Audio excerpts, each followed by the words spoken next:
Mengikat kayu dan pipa besi bersama. Gunakan pisau tidak berhenti menggosok ke pipa besi. Kemudian menuang sekedip bubuk hitam ke dalam. Masukkan beberapa tablet besi kecil ke dalam. Kemudian diambil 4 batang korek api. Mengikatnya bersama. Lalu membidik. Jadi begitu. Senjata AK yang pertama di dunia sudah dilahirkan. Dia bernama Kalashnikov. Adalah ayah dari AK-47. Karena biaya produksi senjata sangat murah. Kekuatan kerusakan yang kuat. Jadi disebut adalah salah satu dalam 10 senjata terbaik di dunia. Penciptanya hanya lulus SD. Juga belum pernah dilatih secara profesional.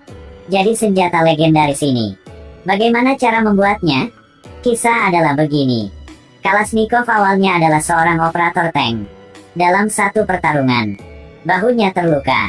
Di jalan ke rumah sakit, mobil tenggelam ke lumpur. Beberapa tentara yang terluka berjuang selama setengah hari. Tapi mereka tidak bisa mendorongnya keluar. Jadi kapten memutuskan kembali kampung dan meminjam seekor kuda. Ingin gunakan kuda untuk menarik mobil. Karena di sini adalah kawasan perang. Kapten takut nanti akan ketemu dengan musuhnya. Jadi menyuruh Kalashnikov pergi bersamanya. Beruntung telah memanggilnya bersama. Mereka benar-benar bertemu dengan musuh di depan pintu. Untunglah, kapten sudah bersiap yang dulu. Kalahkan 2 musuh tepat di depan matanya. Tapi pada saat ini, muncul orang ketiga. Kapten sangat percaya diri. Merasakan dirinya akan kalahkan orang itu. Kapten hendak menarik pelatuknya. Senapannya macet. Hasilnya tentu saja adalah dia ditembak oleh musuhnya. Kalashnikov mengambil waktu lawannya. Sedang gantikan peluru. Tarik pelatuknya segera. Orang di rumah itu ditembak mati. Kapten juga sangat beruntung. Tidak terkena di tempat bahaya. Dia masih hidup. Di perjalanan mereka kembali tentara. Kalashnikov sudah memeriksa senapan itu. Dia sudah membantu kaptennya. Analisis alasan. Amunisi ini sangat bermasalah. Air mengalir ke dalam. Sekarang dingin seperti ini, air sudah membeku. Peluru akan termacet. Tapi setelah mendengar, kapten juga tidak ada cara. Dia juga tahu senapan ini ada masalah dengan desain. Tapi sekarang militer selalu menggunakan senapan ini. Jadi harus bikin bagaimana? Di bawah bantuan dari orang sekampung. Kalashnikov dengan cepat pergi ke rumah sakit. Dokter mengatakan dengan lukanya, tidak usah tinggal di rumah sakit. Tidak apa-apa untuk kembali beristirahat. Jadi dia naik kereta. Bersiap untuk kembali rumah. Di kereta, dia sudah mengobrol dengan seorang pria di berlawanan. Ternyata identitas asli Kalashnikov adalah seorang penemu. Selalu ingin menelitian jenis senjata ini. Tapi unit aslinya sudah mengusirnya. Tidak ada cara.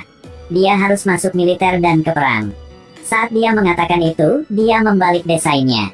Untuk seorang pria itu melihat. Dia melihat selesai dan merasakan. Dia adalah bakat yang nyata. Menasihatinya untuk bertahan dalam mimpinya. Dengan dukungan darinya, Kalashnikov belum kembali rumah lagi. Lompat dari kereta di tengah jalan. Lari ke unit tempat dia awalnya bekerja. Stasiun mekanik yang mengkhususkan diri dalam perbaikan kereta api. Saat dia kembali unit yang lama, dia sudah bertemu dengan kepala stasiun. Berkata bahwa dirinya pernah memperbaiki tungku sebelumnya. Sekarang kembali untuk bekerja. Kepala stasiun melihat bahunya. Mengkritik bahwa itu tidak akan berhasil. Menyuruh Kalashnikov kembali dengan cepat untuk beristirahat. Berdiri di sini akan mempengaruhi orang lain yang bekerja. Kalashnikov tidak mau. Jadi sudah pergi ke kantor. Kepala stasiun menerangkan bahwa dirinya baru kembali dari garis depan. Menyadari bahwa peralatan musuh sangat kuat. Tapi negara kita sangat normal. Tidak bisa dikalahi mereka. Tapi tidak apa-apa saja. Dia adalah seorang penemu. Bisa mendesain peralatan lebih kuat daripada mereka. Tapi harus meminjam pabrik mekanik milik stasiun. Setelah mendengar penjelasan ini, dia sangat bersemangat. Bangun dan kirim ke Kalashnikov 3 kata. Keluar. Kalashnikov diusir keluar jadi sangat sedih. Duduk di kursi sedih sendirian. Ketika dia akan melepaskan mimpinya. Naik kereta untuk kembali rumah. Beberapa petugas kereta sudah mengobrol dengannya. Mereka bilang di stasiun, orang penting akan segera datang. Terdengar itu adalah Letnan Kolonel. Setelah Kalashnikov dengar, Dia dengan buru-buru berlari ke kompartemen kereta. Tunggu sampai Letnan Kolonel turun dari kereta. Sudah bergegas ke depan wajah Letnan untuk bercerita tentang ide untuk membuat senjata dirinya.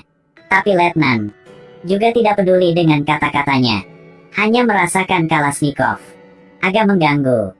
Untuk mengusirnya, Letnan menulis surat untuk kepala stasiun. Hasilnya berkat itu, Kalashnikov sudah dapat sebuah lab di stasiun. Sejak itu, Kalashnikov sudah dimulai ke dalam keadaan seorang penemu. Berdasarkan pengalaman menggambar desain sebelumnya, dia sudah menyelesaikan desain senjata dengan secara cepat. Tapi ketika dia mulai membuat, dia menyadari bahwa hal ini lebih sulit dari yang dia pikirkan. Hanya mengandalkan militer yang terluka seperti dia, yang tidak dapat diselesaikan. Jadi dia pergi ke kepala stasiun untuk memohon, meminta untuk mengatur. Beberapa pekerja profesional datang untuk membantunya. Tapi kepala stasiun terganggu. Jadi dia tidak hanya ditolak, akan tetapi memarahi banyak. Kalashnikov tidak ada cara. Dia hanya harus kembali dan berjuang sendiri. Hari itu, Kalashnikov fokus kerja. Sekelompok orang pergi ke tempatnya. Orang ini pergi bekerja dan tidak melakukan apa-apa. Pemimpin tidak ada cara apapun untuk tangani dia. Lebih dari itu, semua orang harus mematuhi kata-kata darinya. Dia bilang dirinya ingin menciptakan senjata. Orang-orang dari seluruh perusahaan harus mendukungnya. Sedangkan dia hanya adalah orang pernah belajar SD. Juga belum pernah kuliah tentang ilmu pembuatan senjata. Tapi nanti dia sudah menciptakan sebuah senjata. Benar-benar mengejutkan dunia. Karena Kalashnikov bukan seorang profesional. Jadi gambar yang dia gambar agak samar. Pekerja hanya bisa ikuti draft samar ini. Tapi belum lama, mereka benar-benar menciptakan sebuah senjata. Namun terlihatnya sedikit aneh. Tapi setidaknya bisa digunakan. Sedangkan bagaimana kekuatannya? Cobalah nanti kita akan tahu. Jadi begini. Kalashnikov bersiap untuk membawa pekerja keluar untuk mencoba senjata. Dia membidik ke laras besi. Tembak satu tembakan. Lalu tembak terus-menerus. Kalashnikov tahu dirinya sudah berhasil. Sekarang sudah punya senjata. Jadi biar lebih terkenal, Kalashnikov naik mobil ke kantor pemerintah. Mengatakan bahwa dia ingin bertemu dengan Letnan Kolonel. Petugas bilang Letnan Kolonel agak sibuk. Jika tidak mendesak, jangan saling bertemu. Jadi dia mengeluarkan senjata. Orang itu tercengang di tempat. Ini teroris kan? Petugas tidak bilang apapun. Langsung penyitaan senjata. Dan terkunci dia. Belum tidak lama, Letnan Kolonel sudah kembali dari garis depan. Bawahan, cepat berikan dia senapan Kalashnikov. Dia langsung mengenalinya. Senjata ini sangat khusus. Bukan produksi dari pabrik. Seperti membuatnya dari tangan. Dia sangat menikmati. Jadi dia pergi ke lapangan tembak. Gunakan senjata untuk mengeluarkan peluru pada sasaran. Apa? Senjata ini sangat bagus. Letnan Kolonel kembali kantor dan menyambut Kalashnikov keluar dari sel penjara. Sekaligus bilang dengannya bahwa senjata yang kamu dibuat dibawa ke tangan kolonel. Jika dia merasakan senjata kamu bagus, nanti akan produksi dengan jumlah besar. Kemudian dia bersama Kalashnikov ke lapangan tembak. Kolonel mencoba senjata Kalashnikov. Merasa sangat baik. Jadi dia dipanggil ke sudut. Kolonel menyadari dia masih memakai seragam militer lama. Jadi memberikannya sebuah seragam yang baru. Bahkan dia dengan sendiri menulis surat rekomendasi. Biarkan dia kuliah di institut profesional. Belajarlah lagi. Kemudian mengoptimalkan senjata itu. Kalashnikov baru sampai institut. Namun sekarang dia memiliki ruang desain pribadi dan banyak peralatan profesional. Tapi dia tetap amatir. Jadi kurang paham tentang peralatan ini. Bahkan manuskrip desain paling sederhana. Dia juga kurang tahu cara menggambar. Pemimpin menganggapnya agak sulit. Jadi menemukan seorang asisten datang. Keduanya baru saja bertemu dan saling jatuh cinta. Bekerja sama dengan bagus dalam pekerjaan. Sangat mengerti satu sama lain. Di bawah bantuan dari asistennya. Pekerjaan Kalashnikov menganggap mungkin untuk melanjutkan. Tapi hal yang kasihan adalah ada banyak orang bagus di institut. Kalashnikov dibanding dengan orang-orang yang berasal dari institut profesional jauh di belakang. Jadi ketika dia memberikan senjata untuk mengikuti tes, dia gagal. Setelah gagal, dia tidak punya alasan untuk tinggalkan lagi di institut. Dia bersiap untuk pulang kampung. Pada saat ini, pemimpin sudah menemukannya lagi. Itu begini. Lawannya merasanya adalah seorang jenius. Jadi ingin memberikannya sebuah kesempatan lagi. Sejak itu, Kalashnikov sudah tidur terlambat dan bangun dari awal untuk memperbaiki cetak biru. Tapi cinta dan pekerjaan keduanya berjalan dengan sangat baik. Juga tersedia untuk saat ini asisten. Sangat cepat. Kontes kedua telah dimulai. Hari pencapaian, Kalashnikov sangat gugup. Takut dirinya akan gagal sekali lagi. Tidak ada keajaiban kali ini juga. Pemimpin bilang semua senjata. Dalam kompetisi, semuanya tidak memenuhi standar. Tidak ada senjata yang memenuhi standar pertempuran. Kedua kali tidak dipilih. Dia jatuh pada curiga. Merasa dirinya mungkin benar-benar tidak adalah seorang cocok dengan penelitian. Jadi Kalashnikov dengan aktif mencari perawatan medis. Meminta untuk kembali medan perang. Setelah pemeriksaan medis militer, bahunya yang terluka masih belum sembuh. Jadi permintaan untuk kembali ke tentara ditolak. Kali ini dia benar-benar putus asa. Terus-menerus dalam masalah. Bahkan tidak beberapa hari, ada berita yang baru dari garis depan. Perang sudah selesai. Negara mereka sudah menang dalam perang. Ini tentu saja adalah berita yang bagus. Tapi Kalashnikov merasa tidak nyaman. Karena jika perang berakhir, artinya penemuannya tidak akan masuk akal lagi. Tanpa pertempuran, mengapa menciptakan senjata? Kalashnikov tidak menyerah. Dengan aktif pergi ke tempat pemimpin. Baru saja memasuki kantor dan meletakkan senjata di atas meja. Kemudian pertanyaan. Bilang dia sudah berusaha selama ini. Apakah itu sia-sia? Pemimpin melihat Kalashnikov. Kemudian diam. Dengan diam-diam memberikannya sebuah surat. Melihat isi dalam surat, Kalashnikov tercengang. Surat ini ditulis oleh Panglima tertinggi. Pada surat yang meminta Departemen Penelitian harus tetap bekerja dengan cepat menyediakan sekumpulan senjata paling canggih. Ini artinya adalah senjata yang Kalashnikov ciptakan. Sekarang di atas ada pesanan. Kalashnikov tidak usah kembali rumah lagi. Dia tidak hanya tinggalkan, akan tetapi membuat Departemen Penelitian. Bagian ini menarik banyak bakat. Contohnya seperti pemenang penghargaan desain senjata sebelumnya. Setelah melihat cetak biru Kalashnikov, dia lebih banyak berkomentar. Contohnya seperti tempat ini. Terlalu rumit. Terlihat bagus tapi tidak bisa menggunakannya. Bagian-bagiannya harus dilepas. Setelah diinstruksikan oleh seorang profesional, senjata milik Kalashnikov dioptimalkan banyak detail. Akhirnya, setumpu senjata yang pertama akan dilahirkan. Kalashnikov sangat bahagia. Dia memegang senjata ke lapangan tempat untuk mencoba segera. Tetapi orang yang bertanggung jawab mengatakan kepadanya bahwa sekarang jarak tembak telah ditempati oleh orang lain. Jika dia ingin mencoba senjata harus menunggu sampai besok lusa. Sekarang Kalashnikov tidak bisa menunggu detik apapun lagi. Jadi dia keluar pintu dan belok kiri. Temukan tong besi. Menggambar tujuan sederhana. Di atasnya, dia ingin menguji senjata di barak.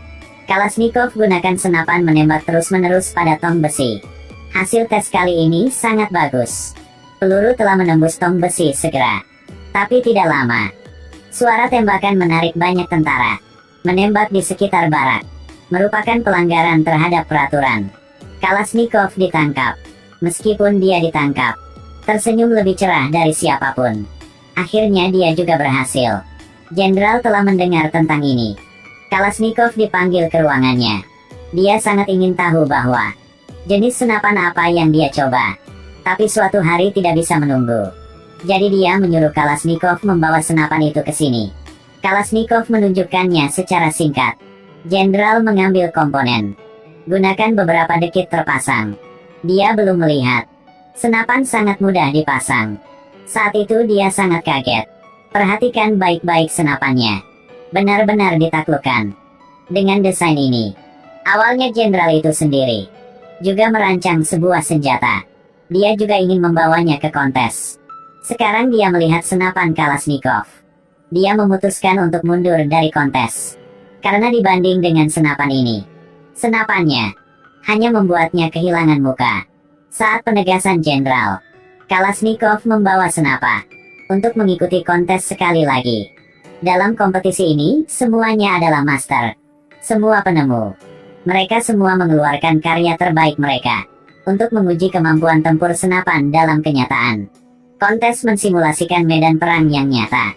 Dan para situasi akan bertemu di bawah air gurun. Ada cukup medan.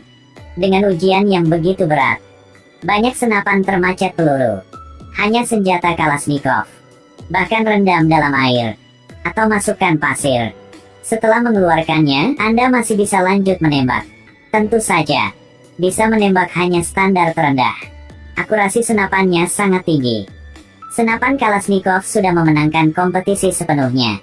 Diproduksi dalam jumlah besar setelah kompetisi. Dia juga untuk desain yang luar biasa. Tapi dapatkan peningkatan pangkat militer. Jenderal juga memimpinnya. Pergi dan lihat bagaimana parade dilakukan. Melihat militer-militer. Di tangan mereka semua senjata yang dia temukan. Kalashnikov merasa kebahagiaan yang belum pernah terlihat sebelumnya. Namun dia tidak bisa ke medan perang lagi. Tapi bayangannya akan selalu muncul di medan perang. Sampai ini, film berakhir. Namun ini adalah sebuah film perang.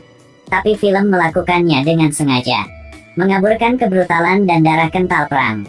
Pendekatan berlawanan dari sudut lain. Ambil jalan cinta. Meskipun adegan atau musik, mereka semua sangat teliti dan berusaha keras. Juga sangat berhati-hati dalam memilih aktor. Pemeran utama pria sangat mirip Kalashnikov. Saat masih muda. Saat dia menemukan AK-47. Hanya berumur 29 tahun. Tapi dia tidak gunakan senjata ini untuk mendapatkan uang. Yang memberikan semua keuntungan untuk negara. Tapi meski begitu, dia sering merasa bersalah. Karena senjata yang dia rancang membunuh banyak orang daripada senjata lainnya. Jadi ketika dia menerima medali, dia pernah berkata, dirinya belum membuat cerita yang bagus apapun. Baru saja membuatnya. Sebuah mesin membunuh manusia. Tapi sekarang kita semua memiliki pikiran yang sangat terbuka. Mereka semua memiliki pemikiran yang sama. Senjata tidak bersalah. Ini salah pengguna. Meskipun senjatanya sangat ganas. Tapi yang menyedihkan adalah hati manusia.